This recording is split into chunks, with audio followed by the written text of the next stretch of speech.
My name is Clara. I am 34 years old, and I have always been a woman who appreciates order. I like my coffee at 80 degrees Celsius, my books arranged by color, and my life predictable. For the last 6 years, my husband, Simon, was the center of that order. Simon is a forensic accountant, a man who literally gets paid to find lies in numbers. He is calm, methodical, and has a smile that makes me feel like the most important person in the room. We live in a quiet suburb of Connecticut, in a house we restored together. But order is a fragile thing. The change began on a Tuesday in October. The trees outside were losing their leaves, covering our driveway in shades of burnt orange and yellow. Simon was in the hallway, adjusting his tie in the mirror. He looked handsome in his gray wool coat. "I have to head to the city early today, Clara," he said, not looking away from his reflection. "The audit for the Sterling firm is getting complicated. I might have to stay overnight at the hotel near the office." "Again?" I asked, leaning against the doorframe. "That's the 3rd time this month, Simon. You're working too hard." He finally turned, giving me that warm, reassuring smile. He walked over and kissed my cheek. "It's a big contract. Once it's done, we'll take that trip to the coast, I promise." He grabbed his leather briefcase and left.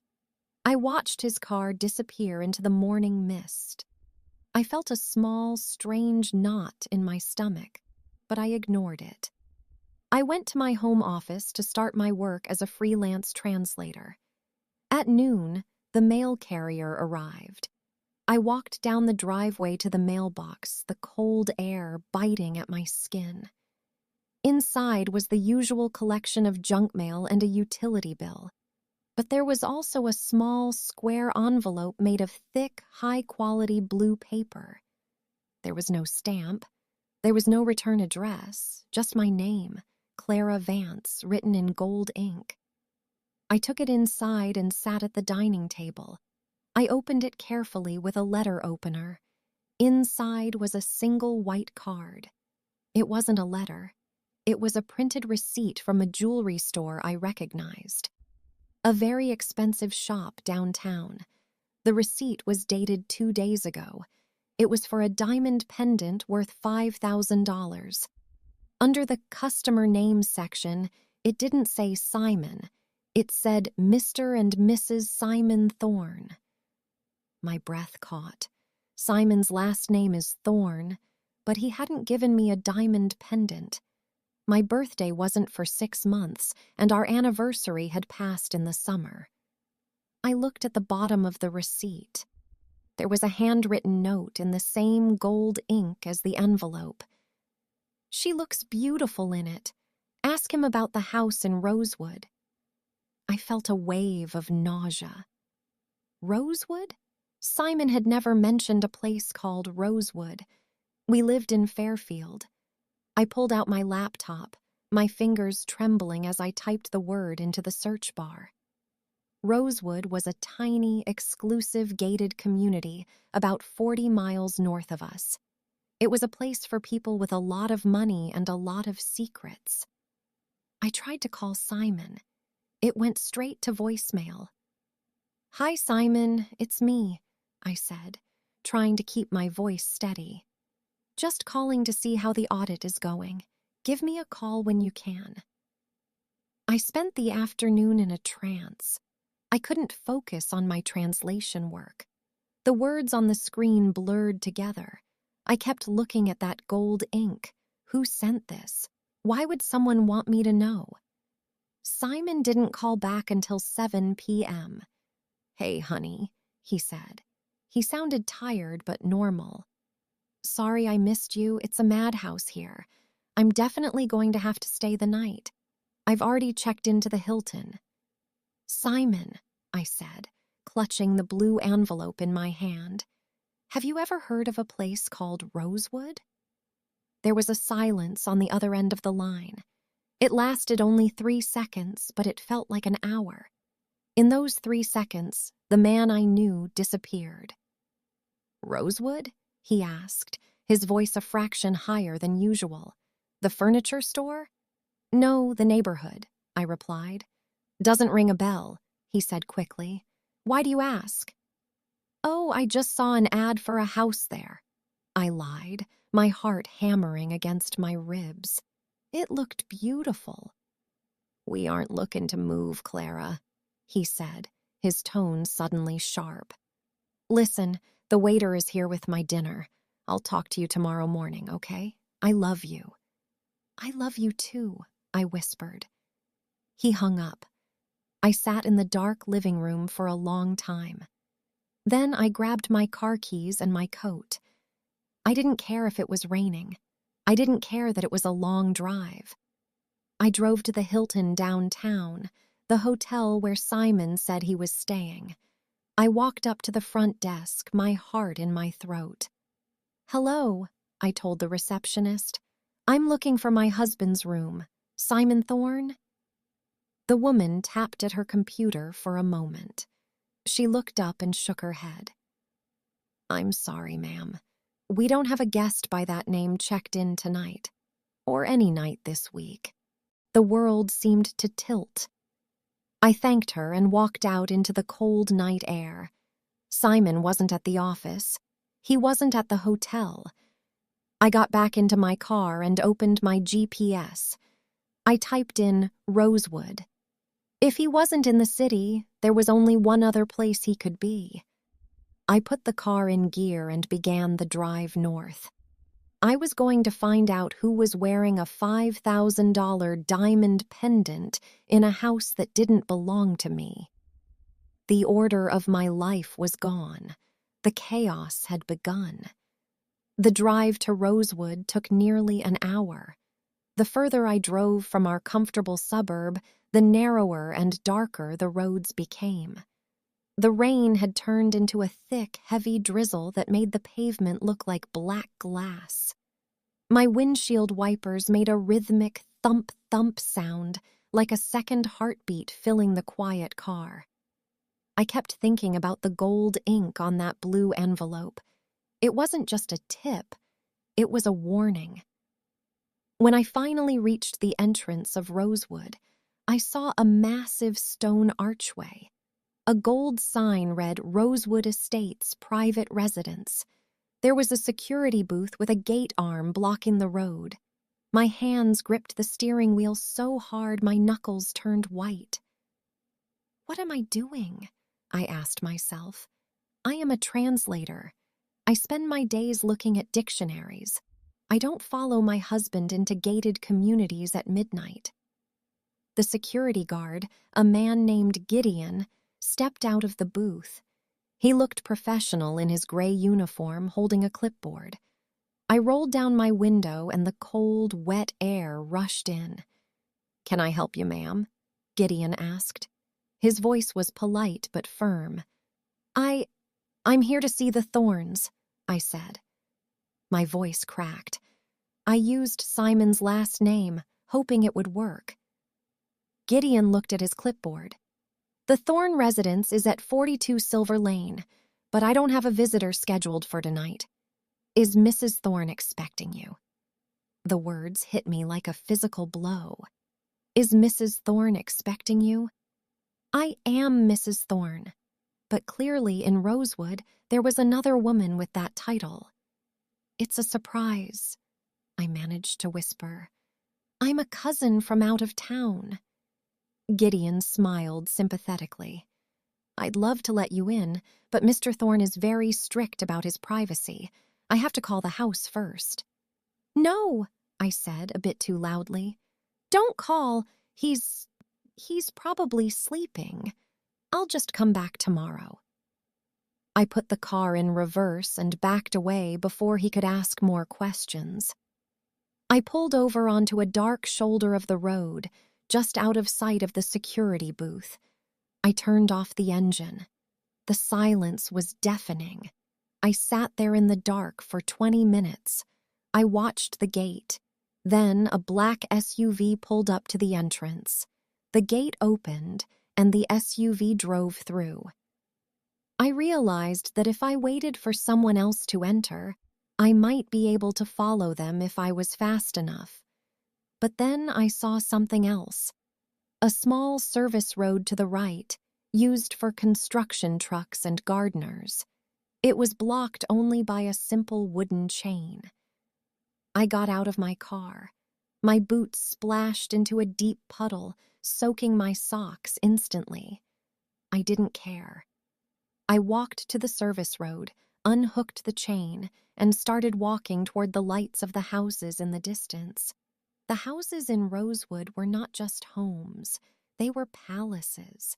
They were made of white stone and glass, surrounded by perfectly manicured lawns. I felt small and invisible in my old rain jacket. I checked the street signs: Maple Drive, Oak Crescent, Silver Lane. There it was, 42 Silver Lane. It was a modern farmhouse style, painted a soft cream color with black shutters. It was beautiful. It was the kind of house Simon and I always talked about building one day. But here it was, already finished, with a warm yellow light glowing in the upstairs window. Parked in the driveway was a car I didn't recognize, a sleek white electric vehicle. But next to it, tucked under a carport, was a bicycle, a small pink bicycle with white tassels on the handlebars. I felt a sharp pain in my chest. Simon and I had spent 3 years going to doctors, trying to have a child. Every negative test was a heartbreak we shared. He would hold me and say, "It's okay, Clara. It's just us. That's enough." He lied. I crept closer to the house, hiding behind a large hedge.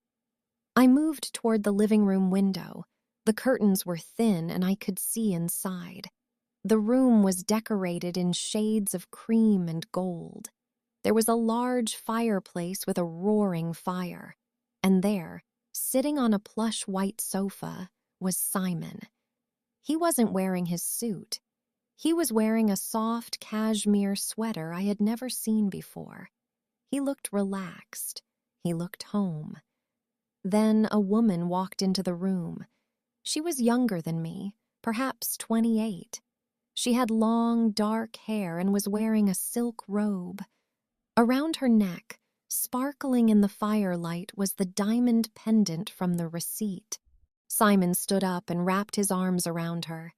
He kissed the top of her head. Then, a small girl, about 4 years old, ran into the room and jumped into Simon's arms. He laughed, the same deep, joyful laugh I heard every morning, and swung the girl around. "Did you finish your drawing, Lydia?" Simon asked the little girl.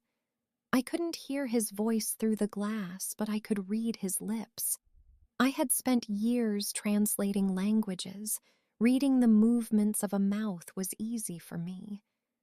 I backed away from the window, my heart racing so fast I thought it would explode. I tripped over a stone and fell into the wet grass. I didn't get up. I just lay there in the rain, staring at the glowing window of a life that was stolen from me. My husband didn't just have a secret wife. He had a secret daughter. He had a secret world. I realized then that I couldn't just confront him. If I walked in there now, he would have an explanation. He was a forensic accountant. He was a master of making the numbers fit the story. He would tell me she was a sister or a cousin in trouble. No, I needed more than a glimpse through a window. I needed to know how he paid for 2 lives. I needed to know who sent me that blue envelope. Most importantly, I needed to know which version of Simon Thorne was the lie.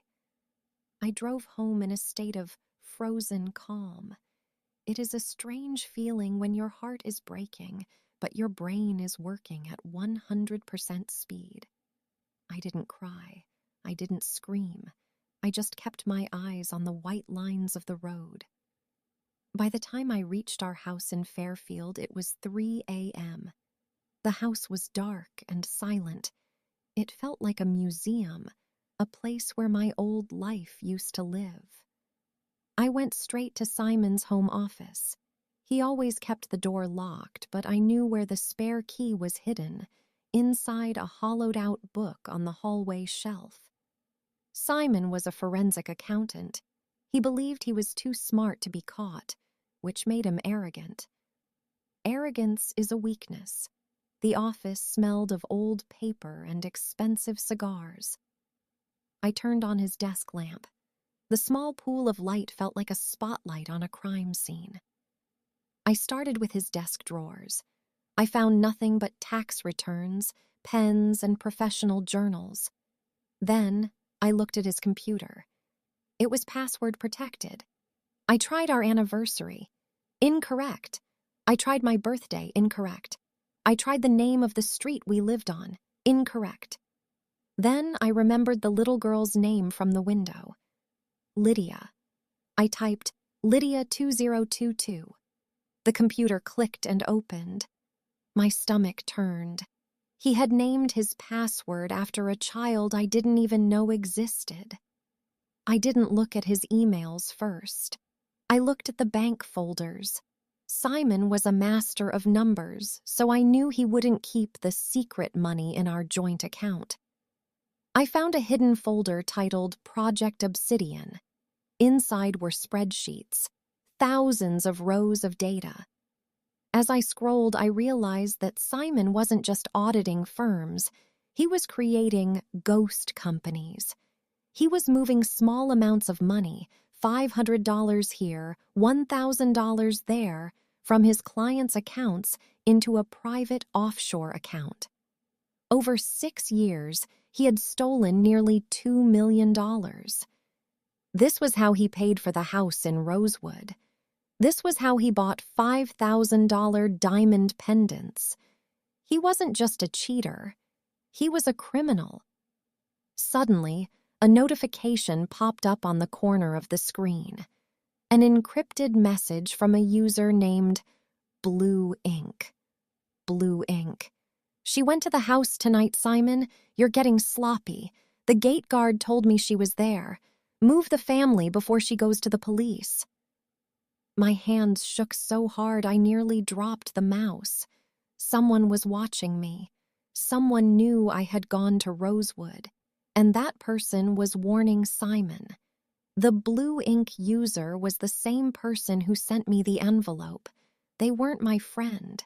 They weren't trying to help me. They were playing a game. They wanted to see if I would catch him, and now they were telling him I was close. I heard a noise downstairs, the heavy thud of the front door closing. My heart stopped. Simon was supposed to be at the Hilton. He was supposed to be in the city, but the floorboards in the hallway were creaking. He was home. I quickly turned off the desk lamp and the computer. I stood in the darkness of the office, my back against the wall. I could hear his footsteps coming up the stairs, slow, heavy. He stopped outside the office door. I held my breath until my lungs burned. I saw the shadow of his feet under the door. He stood there for a long time. Then the doorknob turned. Click, but I had locked it from the inside. Clara, he whispered from the other side. Are you in there? I didn't answer. I stayed perfectly still. I know you're awake, Clara, he said, his voice dropping to a low, cold tone I had never heard before. The car engine is still warm. Why did you drive 40 miles north in the middle of a rainstorm? The kind husband was gone. The forensic accountant was here, and he was calculating his next move. I stood in the pitch-black office, my heart drumming against my ribs like a trapped bird. The silence following Simon's question was heavy. He knew. He knew I had been to Rosewood, and he knew I was standing only inches away from him, separated only by a thin piece of oak. Clara, he said again. This time his voice was smooth, too smooth. It was the voice he used when he was explaining a complicated financial error to a client. "Open the door. You're overreacting. You saw something you didn't understand and your imagination is running wild." I finally found my voice, though it sounded like it belonged to a stranger. "I saw the house, Simon. I saw the girl. I saw Lydia." I heard him exhale a long, sharp hiss of air, the sound of a man who had just lost a move in a chess game. "Lydia is a complicated situation," he said. "It's not what you think. I was going to tell you when the timing was right." "The timing?" I whispered, moving closer to the door, though I kept the lock engaged. "She's 4 years old, Simon. You've had 4 years of right timing. You let me go to doctors. You let me cry every month when the tests were negative. You watched me break into pieces while you had a second family waiting for you 40 miles away." "It was for us," he snapped. The smoothness was gone. A raw, jagged edge had taken its place.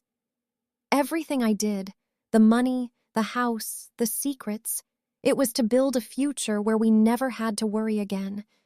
Do you know how hard it is to maintain this life on a standard salary? I did what I had to do." "You stole," I said, my voice growing stronger. "I saw the Project Obsidian files. I know about the offshore accounts." The silence that followed was different this time. It was cold. It was dangerous. I realized I had made a mistake. By telling him I knew about the money, I had moved from being a scorned wife to a legal threat. "You shouldn't have looked at the computer, Clara," he said softly. "That was a very big mistake." Suddenly, the doorknob rattled violently. He wasn't trying to turn it anymore. He was trying to break it. I backed away, hitting the edge of the desk. My hand landed on a heavy glass paperweight, a gift he had given me years ago. I gripped it until my fingers turned white. Thump! He threw his shoulder against the door. The wood groaned. Thump! "Simon, stop!" I screamed. "I've already sent the files to my personal email. If anything happens to me, they go to the police." It was a lie. I hadn't had time to send anything, but it worked. The pounding stopped. "You're bluffing," he said, but he sounded uncertain. "Try me," I replied, my breath coming in ragged gasps. "Leave the house, Simon. Go back to Rosewood. Go back to your other wife. Just get out of here." I heard him pacing in the hallway. I could picture him, rubbing his jaw, calculating the risks, looking for a way to delete the evidence. "Fine," he said after a long minute. "I'll go, but don't do anything stupid, Clara. You think you're the victim here, but if those files go to the authorities, they'll look at our joint accounts too. They'll think you were in on it. You signed the tax returns. You spent the money. If I go down, you go down with me." His footsteps moved away from the door. I heard him walk down the stairs. A few moments later, the front door opened and closed. Then the sound of his car engine roared to life and faded into the distance. I sank to the floor, the glass paperweight still clutched in my hand. I was safe for now, but I knew Simon Thorne. He wouldn't just disappear. He was a forensic accountant. He was going to start cleaning the books. By sunrise, those files might be gone, and I would be left with nothing but a blue envelope and a broken heart. I grabbed my laptop. I had to move faster than him, but as I opened the screen, I noticed something I had missed before. There was a webcam icon active in the corner of the screen. A tiny red light was glowing. The computer was recording me. And someone named Blue Ink, was watching. The realization that I was being watched through the tiny lens of the laptop camera felt like a cold hand on my neck. I quickly reached up and covered the camera with a piece of dark tape, but the damage was likely already done. If Blue Ink was watching, they knew exactly what I had seen. They knew I had accessed the Project Obsidian folder. I sat back in Simon's leather chair, the silence of the house pressing in on me. I needed to understand who Blue Ink was. Were they Simon's partner in crime? Or were they someone else? Someone who hated him as much as I did? I went back into the encrypted messenger. My fingers flew across the keys. I didn't have time to be polite. Clara, I know you're there. Who are you? Why did you send me that receipt? The typing bubbles appeared almost instantly. My heart hammered. Blue Ink. I'm the person who has been cleaning up Simon's messes for 10 years, Clara. I'm the person he owes everything to, and I'm the person he is about to betray. Clara. If you want to hurt him, why warn him that I was at the Rosewood house? Blue Ink. Because I need him to panic. A calm Simon is a dangerous Simon. A panicked Simon makes mistakes. He is currently driving back to Rosewood to move the other Mrs. Thorne and the girl. He thinks he can hide them before the sun comes up. Clara. Who is she? The woman in the silk robe? Blue Ink. Her name is Felicity. She was his assistant years ago. She thinks he is a hero. She thinks he is away on business when he is home with you. He has played both of you like instruments in an orchestra. I felt a strange, hollow sympathy for Felicity. We were two sides of the same counterfeit coin. We were both living in a house of cards, and Simon was the wind. Clara. What do you want from me? Blue Ink. Look in the bottom drawer of the filing cabinet. Behind the folder marked 2018 taxes. There's a black USB drive. It contains the real Obsidian files, the ones Simon thinks he deleted. Take it and leave the house now. He isn't going to Rosewood. He lied to me, and I lied to you. He's turning the car around. He's coming back for that drive. I didn't wait to type a reply. I lunged for the filing cabinet. My nails scraped against the metal as I tore through the folders. 2016, 2017, 2018. There it was. Taped to the very back of the drawer was a small black USB drive. I ripped it out and shoved it into my pocket. At that exact moment, the gravel in the driveway crunched. Headlights swept across the office wall. Simon was back. I couldn't go out the front door. I couldn't even go down the stairs. I heard the garage door groaning open. I ran to the office window. It was a long drop to the garden below, but the old oak tree had branches that reached toward the house. I grabbed my laptop, shoved it into my bag, and climbed onto the windowsill. The rain was still falling, making the wood slippery. Clara! Simon's voice boomed from the bottom of the stairs. He wasn't whispering anymore. He sounded desperate. He sounded like a man who was about to lose $2 million and his freedom. I gripped a thick branch of the oak tree and swung my legs out. The cold wind whipped my hair across my face.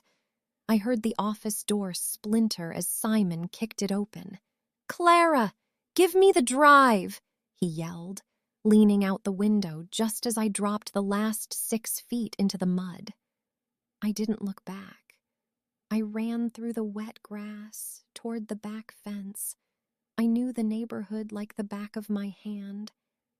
I slipped through the gate and ran toward the main road, my breath coming in painful sobs. I reached the street corner and saw a yellow taxi idling near the park. I waved my arms frantically. "Where to, lady?" the driver asked, looking at my mud-covered clothes and wild eyes. "The city," I gasped, sliding into the back seat. "Just drive, please." As the taxi pulled away, I pulled the black USB drive from my pocket. It felt heavy, heavy with the weight of Simon's lies and Felicity's broken future. I opened my phone and saw a new message from a blocked number. Unknown. You have the drive. Now the real game begins. Meet me at the clock tower at 6 a.m. Come alone. I stared at the screen. The blue ink mystery was growing. I was no longer just a wife. I was a fugitive in a high-stakes robbery. And the only way to get my life back was to walk straight into the heart of the secret. The taxi ride into the city was a blur of neon lights and rain-streaked windows. I sat huddled in the corner of the back seat, my fingers tracing the edges of the black USB drive. Every time a car pulled up behind us, I jumped, convinced it was Simon's silver sedan. My mind kept replaying the image of him leaning out of the office window, his face twisted in a way I had never seen before. He wasn't the man I married. He was a stranger wearing my husband's skin. "We're here, lady," the driver said, pulling over in front of the Grand Central Clock Tower. It was 5:45 a.m. The city was just beginning to wake up. The air was frigid, and a gray mist hung over the streets. I paid the driver with the last bit of cash in my wallet and stepped out onto the sidewalk. The tower stood like a silent giant against the pale morning sky. I found a small bench near the entrance. I opened my laptop one last time, shielding it from the mist. I plugged in the black USB drive. My heart hammered as the folder window appeared. Inside were two folders: the assets and the beneficiaries. I clicked on the beneficiaries. I expected to see Felicity and Lydia, but what I saw made me stop breathing. There were 3 names on the list: